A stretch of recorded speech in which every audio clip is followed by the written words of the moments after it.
بسم اللہ الرحمن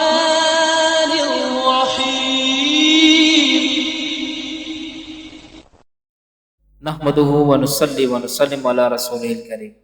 کتاب حجت اللہ علی العالمین کے اندر بڑی پیاری حکایت ہے جس کے راوی حضرت حیدر کرار علی المرتضیٰ رضی اللہ تعالیٰ عنہ فرماتے ہیں کہ جب نبی کریم صلی اللہ تعالیٰ علیہ وسلم کی تدفین ہو گئی، حضور کو دفنا دیا گیا، تو 3 روز کے بعد یعنی 3 دن گزرے تھے، اس کے بعد ایک اعرابی نبی پاک صلی اللہ تعالیٰ علیہ وسلم کی قبر مبارک پر حاضر ہوا اور قبر انور کے سامنے وہ گر گرا کر اللہ کے نبی صلی اللہ تعالیٰ علیہ وسلم سے کہنے لگا کہ یا رسول اللہ، جو کچھ آپ نے فرمایا ہم نے سنا۔ یا رسول اللہ، آپ کی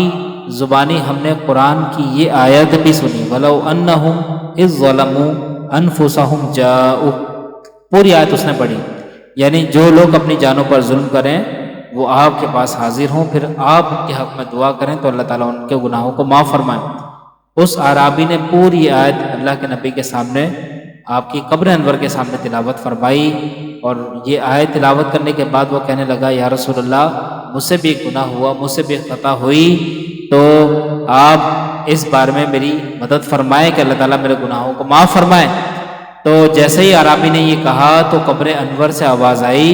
کہ جاؤ، اللہ نے تمہیں بخش دیا۔ یہ پورا واقعہ حجت اللہ علی العالمین نے۔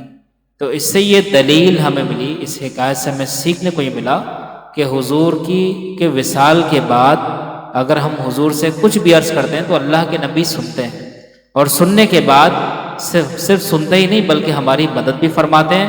اور اللہ کی بارگاہ میں ہماری عرضی بھی پیش کرتے ہیں، اور اگر بخشش ہو جائے تو اس کا مزدہ بھی ہمیں سنا سکتے ہیں۔ تو پتہ لگا کہ صحابہ کرام کا یہ عقیدہ تھا کہ حضور وصال کے بعد بھی ہماری مدد کر سکتے ہیں۔